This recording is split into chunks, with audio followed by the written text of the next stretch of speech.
Assalamualaikum warahmatullahi wabarakatuh.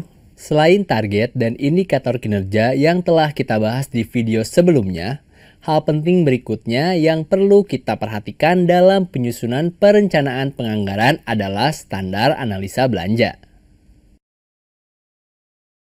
Dalam sistem anggaran kinerja, setiap usulan program kegiatan dan anggaran harus dinilai kewajarannya. Ini sering dilupakan, karena biasanya dalam penyusunan anggaran, khususnya dalam anggaran belanja, kita menganggarkan sebanyak-banyaknya sesuai dengan keinginan, bukan sesuai dengan kemampuan. Itulah mengapa kita harus melihat kewajarannya. Kewajaran dapat dilihat dari 2 poin, yaitu kewajaran beban kerja dan kewajaran biaya. Jadi, standar analisa belanja adalah standar atau pedoman yang digunakan untuk menganalisis kewajaran beban kerja atau kewajaran biaya setiap program atau kegiatan yang dilaksanakan dalam 1 tahun ajaran.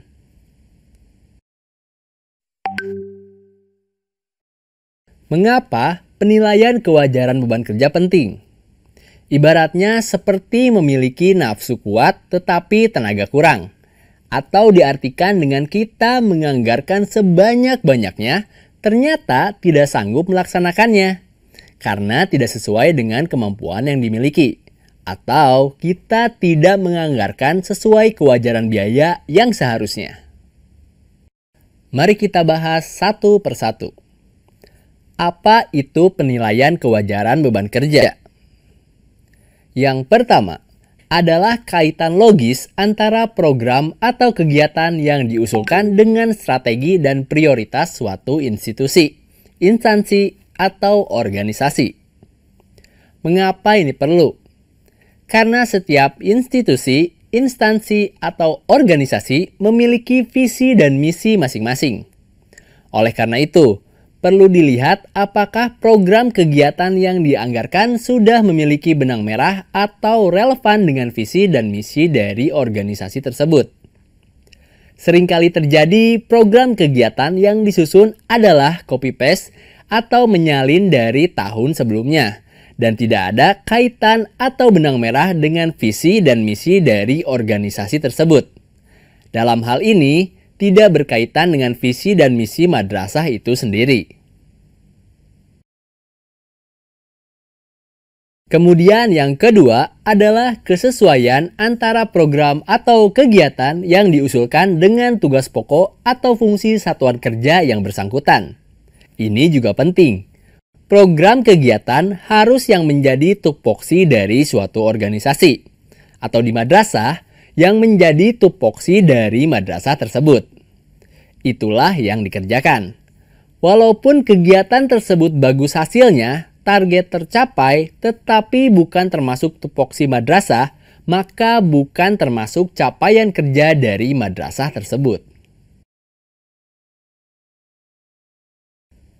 Yang ketiga adalah kapasitas satuan kerja untuk melaksanakan program atau kegiatan pada tingkat pencapaian yang diinginkan dan dalam jangka waktu 1 tahun anggaran. Hal ini juga perlu diperhatikan. Biasanya dalam menyusun anggaran belanja, kita menggunakan pendekatan optimistik. Jadi kita akan menganggarkan uang dengan sebesar-besarnya tanpa memperhitungkan persediaan uang yang tersedia dan sumber daya yang kita miliki. Pada akhirnya, hal ini akan menyebabkan target kinerja tidak tercapai.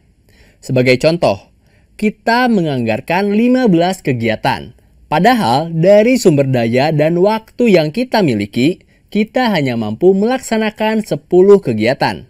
Otomatis, 5 kegiatan lainnya yang kita anggarkan tidak akan terrealisasi di akhir tahun anggaran yang bersangkutan. Sederhananya, seperti yang terlihat pada gambar berikut. Terdapat perbandingan antara keinginan dengan kapasitas yang dimiliki. Dapat dilihat salah satunya adalah dari sisi anggaran. Anggaran yang dibutuhkan telah dibuat sebanyak-banyaknya. Padahal dana yang dimiliki cukup terbatas. Sebagai contoh, kita menganggarkan 150, padahal dana yang tersedia hanya 100. Harusnya kita lakukan periodisasi terhadap kegiatan yang akan dilaksanakan. Selanjutnya, sebaiknya kita melakukan periodisasi terhadap kegiatan yang akan dilaksanakan.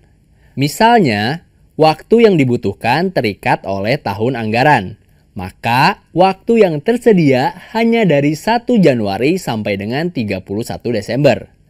Berdasarkan tenggang waktu tersebut, idealnya berapa banyak kegiatan yang dapat dilaksanakan. Kemudian, penilaian berikutnya yakni terkait dengan sumber daya manusia yang dibutuhkan atau yang dimiliki oleh organisasi. Misalnya, membutuhkan 50 orang, sementara kita mempunyai sumber daya manusia kurang dari 50 orang. Artinya, jumlah orang yang akan mengolah kegiatan tersebut terbatas atau di bawah dari yang dibutuhkan. Kemudian, sumber daya lainnya, misalnya infrastruktur atau peralatan. Apabila kita tidak punya peralatan untuk melaksanakan kegiatan, maka hal ini akan mempengaruhi kelancaran pelaksanaan program kegiatan. Hal lain yang juga penting adalah tupoksi atau tugas pokok dan fungsi dari organisasi tersebut. Apabila kegiatan yang harus dilakukan bukan merupakan tupoksi organisasi tersebut, maka meskipun organisasi memiliki uang, waktu, sumber daya manusia, dan sumber daya lainnya, kegiatan tetap tidak bisa dilaksanakan. Berdasarkan perbandingan antara keinginan dengan kemampuan dapat disimpulkan berapa jumlah kegiatan dan anggaran yang mampu dilaksanakan dan yang mampu diserap. Hal itulah yang dapat kita sebut sebagai anggaran dan kegiatan yang realistis sesuai dengan beban kerja yang dimiliki. Sebagai contoh, suatu institusi hanya memiliki tupoksi A dan sumber daya manusia sebanyak 20 orang. Kemudian organisasi tersebut menganggarkan 20 miliar untuk sebuah kegiatan. Ternyata setelah dihitung ulang, anggaran yang mampu diserap hanya 15 miliar. Maka dari itu, 5 miliar sisanya harus dikoreksi dan dikurangi dalam perencanaan penganggarannya. Analisa standar belanja berikutnya atau ASB adalah penilaian kewajaran biaya. Ini juga penting karena kita sering mendengar adanya markup dalam penganggaran biaya. Apabila sudah menggunakan konsep penilaian kewajaran biaya, seharusnya markup itu tidak muncul. Bagaimana cara melihatnya? Pertama, melihat kaitan antara biaya yang dianggarkan dengan target pencapaian kinerja atau standar biaya. Hal ini penting, dikarenakan misalnya suatu institusi menargetkan 10 kegiatan. Ternyata 10 kegiatan hanya membutuhkan 100 juta biaya, tetapi institusi menganggarkan 150 juta. Hal ini menunjukkan bahwa institusi menganggarkan melebihi dari kewajaran biaya. Yang kedua, dapat melihat kaitan antara standar biaya dengan harga yang berlaku. Hal ini juga penting, dikarenakan terkadang standar biaya dengan harga pasar yang berlaku tidak sesuai. Maka, hal ini harus disesuaikan. Sebagai contoh, suatu saat terjadi perubahan harga di pasaran, sementara standarnya belum direvisi. Oleh karena itu, perlu dilakukan revisi terhadap standar biayanya.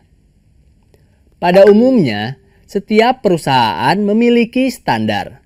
Ada namanya standar biaya masukan atau SBM dan standar biaya keluaran atau SBK. Apabila di daerah ada pula yang namanya standar harga daerah.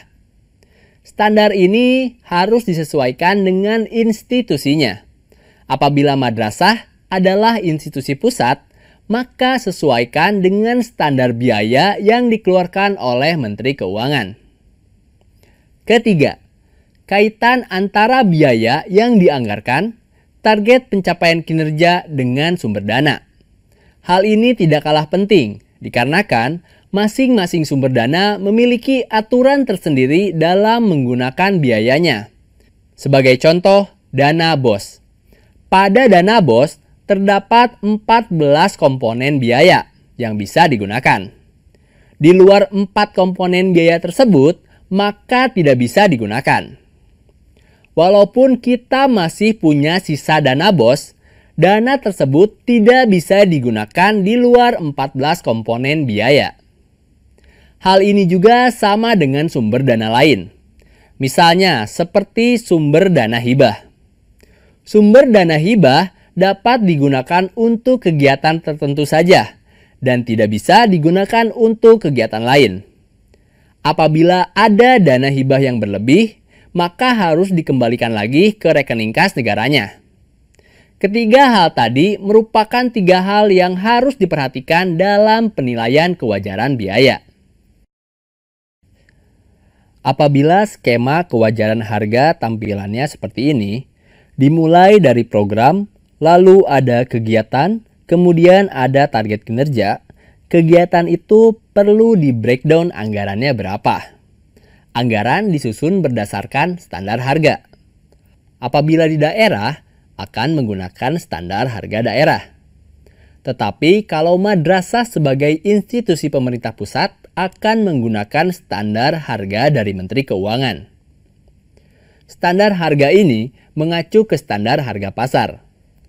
Dalam penyusunan standar harga itu mengacu ke kondisi ekonomi makro untuk tahun yang akan digunakan, kemudian pertumbuhan ekonomi dan tingkat inflasi. Apabila pembelian langsung, biasanya standar harga sama dengan harga pasar, kecuali apabila kita menggunakan pihak ketiga dan ada item lain yang diperhitungkan. Mungkin bisa disebut sebagai markup yang dibolehkan dalam penyusunan anggaran, yaitu PPN atau pajak pertambahan nilai. Kemudian keuntungan yang wajar bagi rekanan. Ini juga harus hati-hati. Harus kita perhatikan ketentuan tentang PPN-nya. Apakah kita bertransaksi dengan TKP, pengusaha kena pajak, atau bukan? Itu kan nanti menentukan dia kena PPN atau tidak. Kemudian juga untuk pembelian tertentu, misalnya pembelian buku mata pelajaran. Itu kan juga ada ketentuan tidak dikenakan pajak, dan keuntungannya wajar juga. Persentasenya harus diperhitungkan berapa persen keuntungan yang dianggap keuntungan yang wajar bagi rekanan. Wassalamualaikum warahmatullahi wabarakatuh.